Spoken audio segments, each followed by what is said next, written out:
ceux qui connaissent la vérité seront jugés plus durement que ceux qui ne la connaissent pas. Et c'est donc l'une des missions de ce journaliste international, parce que connu dans le monde entier, à travers sa chaîne de télévision Jésus-Christ TV. Nous l'avons déjà confortablement installé. Je m'en vais l'accueillir, en même temps que je remarque toute son équipe de production autour également dans ce studio. Alors, Georges Nama, on aime souvent dire Georges de Jésus-Christ TV. Bonjour Georges et bienvenue sur Triomphe FM. Oui, bonjour frères et sœurs en Christ à travers le monde, que Dieu vous bénisse. C'est un privilège, c'est une joie d'être ici au Cameroun. Nous vivons la fin des temps, avec toutes sortes d'abominations que nous avons, telles que le mariage homosexuel, l'homme qui couche avec l'homme, les femmes qui couchent avec les femmes, les hommes qui couchent avec les animaux, la prostitution généralisée, les abominations. Et d'ailleurs, avant de venir, il y a quelques mois qui ont précédé mon voyage, il y avait le nouveau fléau des crimes rituels, des choses qu'on n'avait pas expérimentées quand j'étais tout petit avant de quitter le Cameroun. On n'avait jamais expérimenté des choses comme les sacrifices humains. Bref, nous vivons la fin des temps. Et le Seigneur Jésus-Christ a dit en Matthieu chapitre 24, quand vous verrez l'abomination de l'apostasie s'installer en lieu saint, verrez que la fin est proche. Exactement. Et maintenant, ce n'est pas seulement dans le monde que nous avons les abominations, même dans les soi-disant églises. Nous dénonçons le système babylonien, les structures babyloniennes des assemblées aujourd'hui, la mouvance évangélique en provenance des États-Unis où nous diffusons. Nous dénonçons ces choses, mais en même temps que nous dénonçons, nous faisons des ennemis. Parce qu'aujourd'hui, qu'est-ce que nous dénonçons? La commercialisation à outrance de l'évangile. Ils vendent les huiles d'onction. Ils vendent de l'eau. Ils vendent de l'eau, comme le bandit évangélique international Tane Somba. D'ailleurs, on va s'y rendre dans quelques minutes. S'ils m'attendent, qu'ils m'attendent effectivement. Nous sommes déjà morts en Christ. Même s'ils rentrent du Cameroun, même si mon cercueil arrive aux États-Unis. Vous êtes vendu pour l'évangile de Jésus-Christ. Je suis mort. Vous êtes prêt à mourir pour le Seigneur. Alors, on voudrait profiter de l'occasion qu'on vous a, parce qu'on l'a pas. Non, il y a pas seulement Tane Somba. Il y a aussi le bandit Féman évangélique. Je le dors ou quand maman le dort. Dans tous les cas, on voudrait savoir d'où part l'initiative Jésus-Christ TV. Comment est-ce que cela commence dans votre vie et qu'on arrive à cette chaîne? Et comment est-ce que ça se passe, que ce soit aussi regardé comme c'est le cas aujourd'hui? Comment ça se passe? Les choses de Dieu commencent avec... C'est les choses qu'on méprise au début. C'est les choses qu'on méprise. Alors, Jésus-Christ TV commence par comment? J'ai passé 20 ans dans un temps de concentration, maintenant en enfer, comme je les appelle, des salles d'attente pour l'enfer. C'était une congrégation. Une congrégation américaine, The Way International, qui est la Voix internationale. Je l'ai connue quand j'étais petit au Cameroun avant d'aller de m'exiler, parce que ça fait, je peux dire que ça fait 22 ou 23 ans que j'ai quitté le Cameroun. Donc, je suis presque étranger. Donc, j'arrive aux États-Unis, donc j'avais fait 20 ans dans ce ministère. J'avais même atteint le rang de pasteur ou sous-pasteur dans cette congrégation. Donc, je me retrouve aux États-Unis en en décembre plus précisément, le 21 décembre 2004, je perds la vie dans un accident de circulation. Je suis mort dans un accident de circulation. Un camion a approché ma voiture s'est retrouvée dans un ravin. J'avais la ceinture de sécurité qui a éclaté. Et ma voiture qui avait cette taille, et après l'accident, s'est raccourcie de moitié. Et je suis mort dans cet accident de circulation, mais quand je me suis réveillé plus tard, je me dirigeais à la morgue. Quand je me suis levé de cet accident, j'avais même pas une égratignure. Mais j'étais, comme on peut dire, déclaré cliniquement mort. Alors, voilà comment après cela, les mois qui ont suivi, j'ai commencé à expérimenter ce que c'est la remise en cause de ma foi. Parce que j'étais dans une dénomination où on enseigne que, une fois sauvé, sauvé pour toujours. Dès lors que vous avez récité Romains 19, si tu confesses la bouche du Seigneur Jésus, et si tu crois dans ton cœur que tu as reçu les morts, tu es sauvé. Alors, voilà ce que les gens prêchent aujourd'hui. Il n'y a pas la repentance, comme je vous disais tout à l'heure, que le premier message que nous prêchons aux gens, c'est la repentance. Donc, on ne nous avait pas prêché la repentance. Et la confession et l'abandon du péché, selon Proverbe chapitre 28, verset 13, qui dit que si celui qui cache ses transgressions ne prospère pas, mais celui qui les avoue et les délaisse obtient miséricorde. Donc, j'avais tout simplement fait un acte banal de confession de Jésus-Christ sans passer par la manifestation du fruit digne de la repentance que Jean-Baptiste a prêché. Alors, je pensais être chrétien, je pensais même être pasteur. Je pensais être chrétien, mais j'étais qu'un chrétien. Étant pasteur, je continue à avoir des copines, je continue à forniquer. Je vous dis la vérité. Parce qu'il faut que je vous amène à l'histoire de Jésus-Christ. Exactement. Je vendais l'évangile, j'escroquais dans mon nom de l'évangile. Donc, ce que quand même Dieu de dehors et sur ma femme, je l'ai moi-même fait. Bon, c'est vrai qu'au Cameroun, la loi fait en sorte qu'on ne puisse pas prononcer les noms des gens comme ça, sinon on les endosse sur nous. Il y a des preuves. C'est Georges qui endosse la responsabilité et je suis prêt. Je suis prêt à aller devant même un tribunal des hommes pour défendre l'évangile. Parce que quand nous prêchons l'évangile, quelqu'un comme moi, je suis déjà mort. C'est vrai. Je suis mort au peu de la machette ou du couteau. Moi, je suis mort pour l'évangile. Mes enfants et ma femme sont préparés. Exactement. S'il faut que je meure pour l'évangile, je vais mourir. S'il faut qu'on m'emprisonne pour l'évangile, parce que les gens disent qu'ils prêchent de la télévision, ils ne viennent pas sur le terrain. Me voici sur le terrain. Si quelqu'un veut qu'on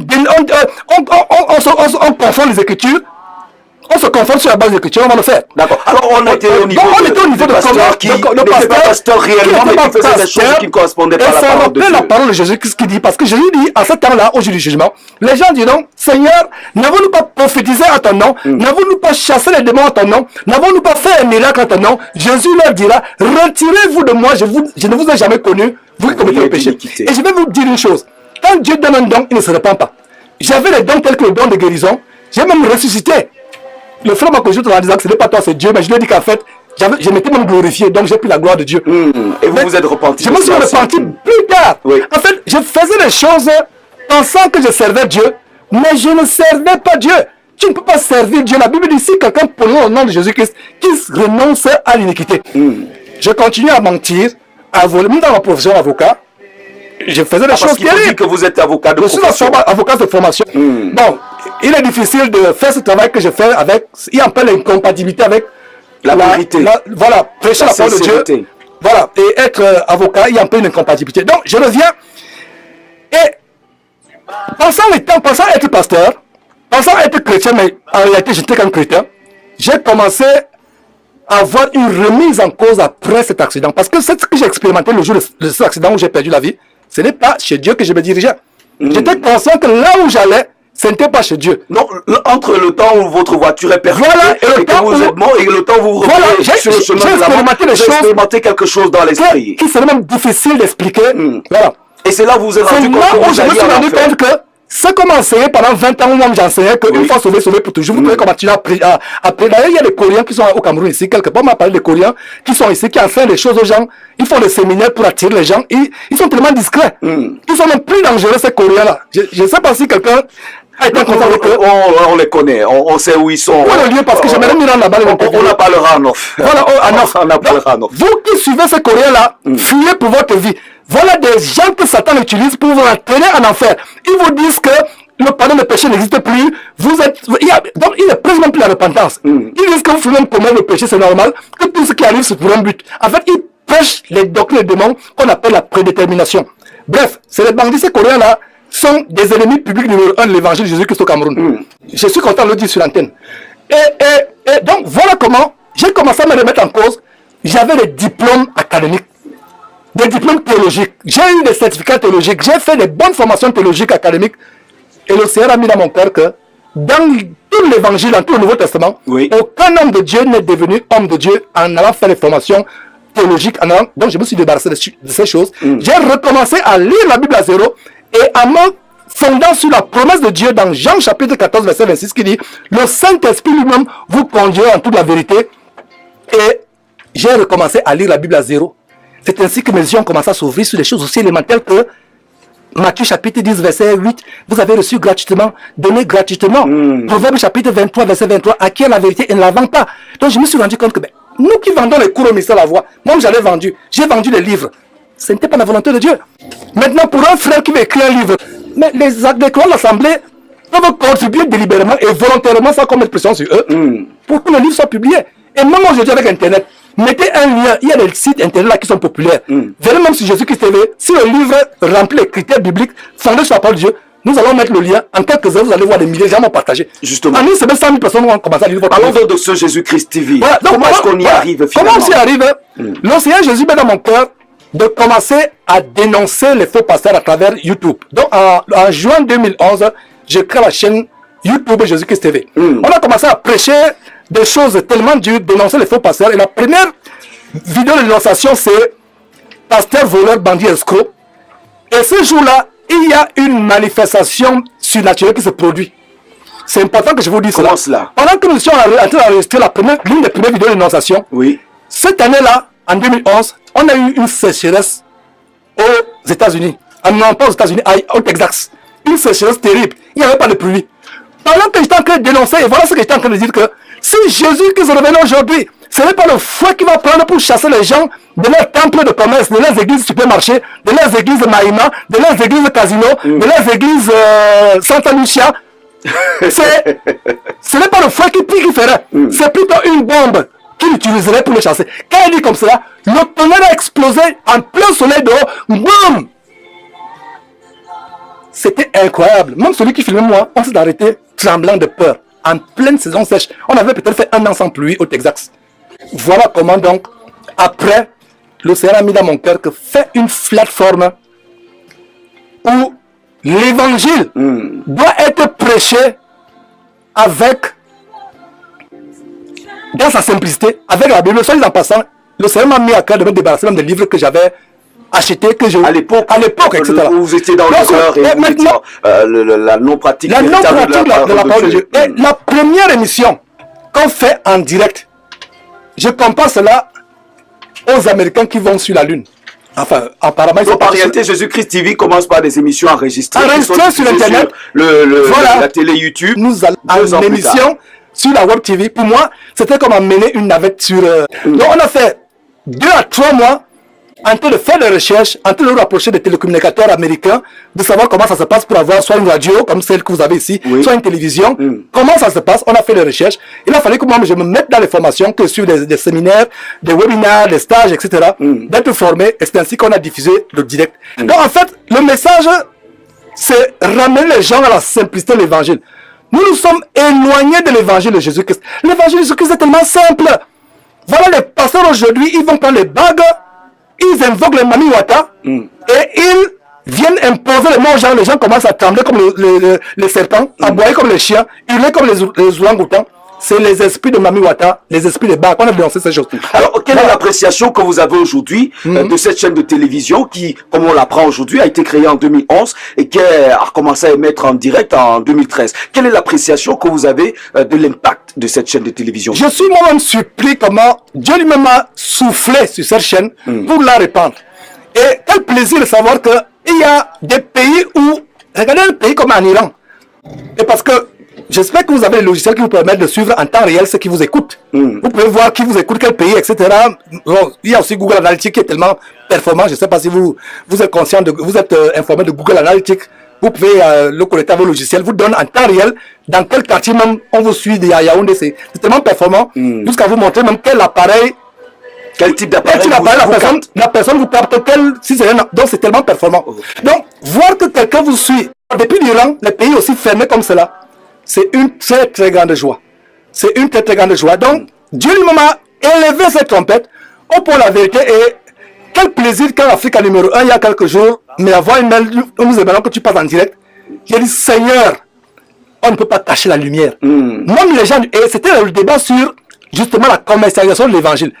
Et nous ne jetons pas les fleurs, mais le premier site chrétien qui a commencé à tirer l'alarme sur les voyous évangéliques, les criminels évangéliques, la bande organisée qui sont nombreux ici, et l'influence vient des Crève le dollar des États-Unis, Kenneth Copeland, qui ont des avions privés, des châteaux. Il y a même Benny Hinn, que le FBI américain, on a montré une vidéo comment le FBI de connivence avec la police fédérale des postes américaines et aussi l'IRS, le fisc américain, ils sont partis perquisitionner le domicile le quartier général de Benny Hinn. Même le monde réalise que Jésus-Christ aujourd'hui est un moyen de lucre, un moyen pour que les gens s'enrichissent. Donc quand Africa numéro 1 m'invite, c'est vrai que quand j'ai commencé à parler de l'homosexualité, ils m'ont coupé. Parce qu'ils diffusent en France. Et en France, c'est pas le sujet. Moi, je vous dis qu'un homme qui couche avec un homme est tombé plus bas qu'un animal. Ça, c'est clair. C'est terrible. Et voir Alice Com. Et je dis sur l'antenne que Alice Com est celle qui, au Gabon, avec qui j'ai fait l'interview, parce que j'ai commencé à être avocat au Gabon. Et j'ai travaillé dans le cabinet du gouvernement. Enfin, j'étais dans le cabinet qui défendait Bongo. Donc, le cabinet du gouvernement gabonais, qui a été dirigé par Maître Issembe, qui est décédé il y a quelques mois. C'est Maître Alice Com qui m'interviewe pour que je sois accepté dans ce cabinet. Et nous sommes de l'entretien d'embauche. C'est elle qui parle de l'entretien d'embauche. Je dis ça sur la télévision, sur la radio Triomphe FM. Triomphe FM. Donc c'est Alice Com qui me passe l'interview pour que je sois avocat au Gabon dans le cabinet de Maître Alice Issembe, avocat du président Bongo. Bongo père, pas Bongo fils. Ça, c'est en janvier. Non, c'est pas en janvier. C'est en février 1998. C'est Alice Com. Donc, des années plus tard, je vois que Alice Com est devenue la grande prophétesse du combat pour la légalisation de l'homosexualité. Ça me fait mal. Ça me fait mal. Et voilà une parenthèse. Oui. Des abominations comme cela. Voir que l'homosexualité est de plus en plus légalisée. Donc, notre combat, je résume, le combat contre les faux pasteurs qui vendent l'évangile, le combat contre la banalisation de l'homosexualité, les perversions, nous dénonçons ces choses. Justement. Alors, Jésus-Christ TV, aujourd'hui une télévision reconnue et regardée par beaucoup, comme vous le dites. Mais Georges, vous êtes aujourd'hui sur le terrain parce que on vous a également fait quelques reproches au niveau Et ça, c'est quelque chose que nous apprécions, l'ouverture d'esprit qui accepte les remarques faites par vos téléspectateurs. C'était, entre autres, celui d'être régulièrement dans les studios. Voilà. Et aujourd'hui, vous avez décidé d'être sur le terrain. Et nous sommes ravis donc d'avoir eu cet échange. Nous allons donc peut-être terminer avec un message que vous avez à l'endroit des auditeurs de Triomphe FM. Auditeurs de Triomphe FM, en fait, nous vivons la fin des temps. Oui. Nous devons prendre notre salut au sérieux. Le Seigneur Jésus disait: à quoi sert-il à un homme de gagner le monde entier s'il perd son âme? Regardez les gens qui me suivent. Il y a des vidéos que nous postons là qui vont vers 1 million de vues. Les gens me connaissent à travers le monde. Mais à supposer que je me retrouve en enfer, après avoir prêché aux autres, l'enfer est terrible. Nous vivons la fin de temps. Il faut pas aller. Mais mon frère, ce n'est pas un lieu que tu souhaiterais. Je disais à ma soeur que un bandit a fait éruption dans ta maison. Il tue ton mari devant toi, il tue notre mère devant toi, il tue tout le monde devant toi, il tue tout le monde, il te laisse en vie. Et quelques temps après, Dieu te demande, te montre une seconde enfer. Et je te dis, tu veux que je jette celui qui vient de tuer tout le monde devant toi, après avoir violé devant toi, tu veux que je jette l'enfer, tu vas dire Seigneur, ne le jette pas l'enfer. L'enfer, ce n'est pas un... Je sais de quoi je parle. Ce que j'ai expérimenté le jour où... C'est tellement horrible qu'on ne peut pas faire des mots.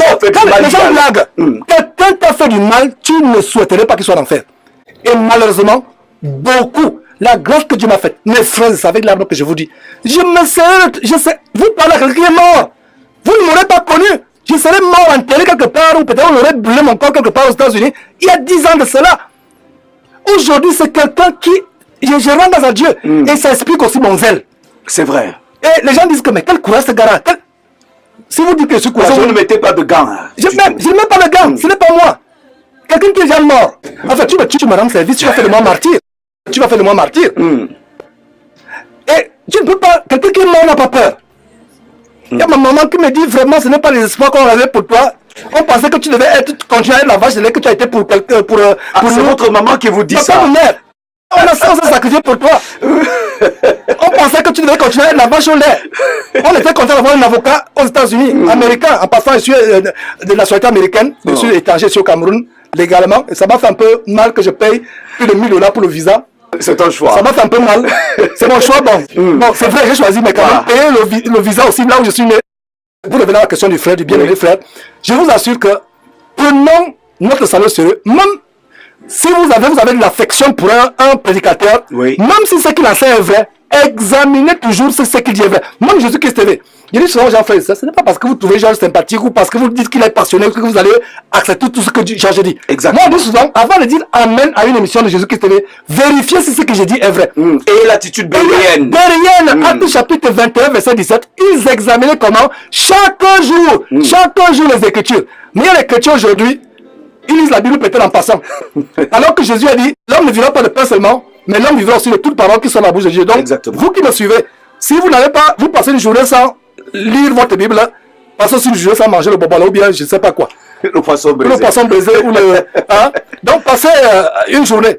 Donc, sans manger aussi. Donc, lisons notre Bible, prenons notre salut au sérieux, demandons à Dieu de mettre de la crainte du péché dans notre cœur. Ce que j'ai remarqué, c'est que Quand je passe mais comment on fait ici, frère, pour résister à la fornication, à la fornication?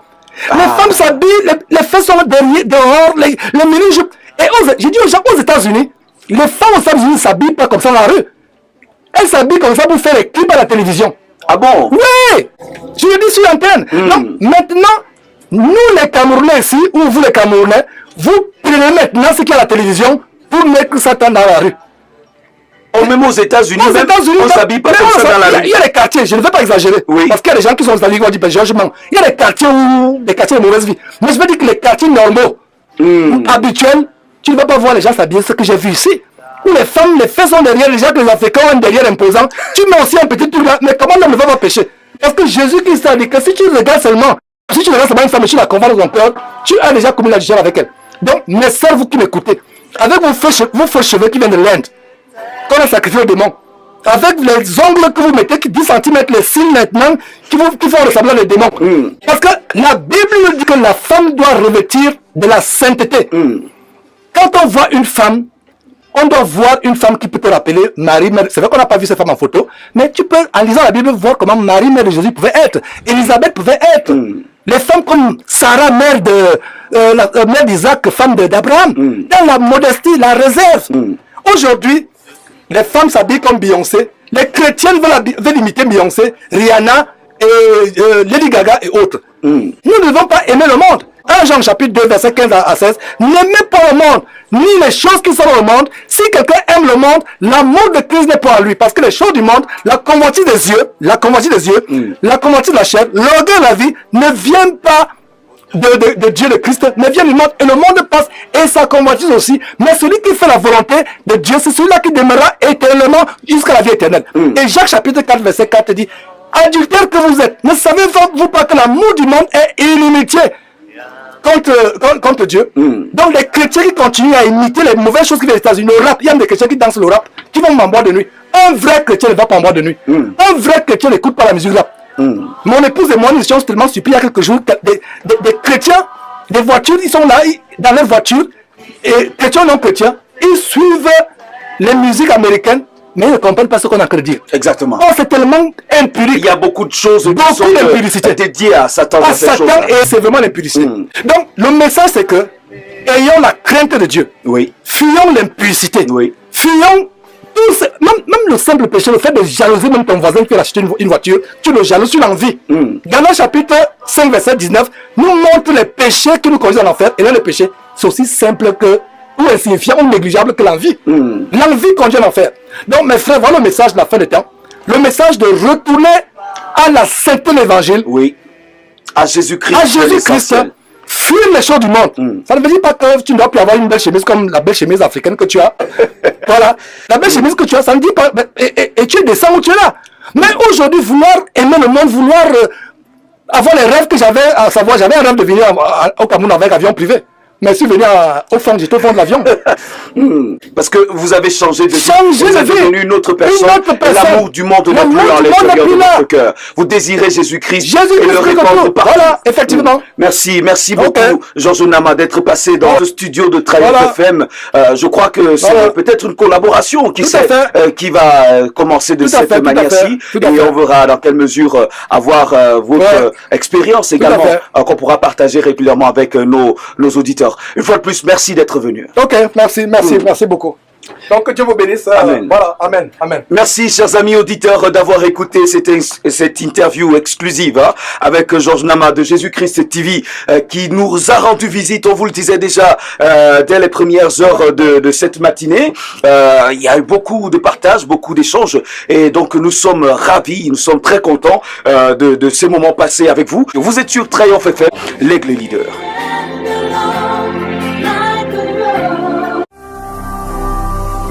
Ne manquez pas de vous abonner à notre chaîne YouTube Jésus-Christ TV, en cliquant sur le bouton s'abonner, juste au bas de la fenêtre de cette vidéo.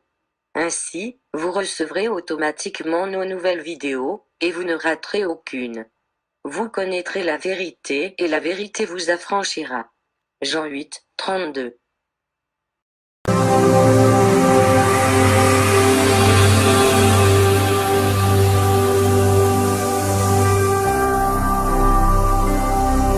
Jésus-Christ. TV, vous connaîtrez la vérité et la vérité vous affranchira.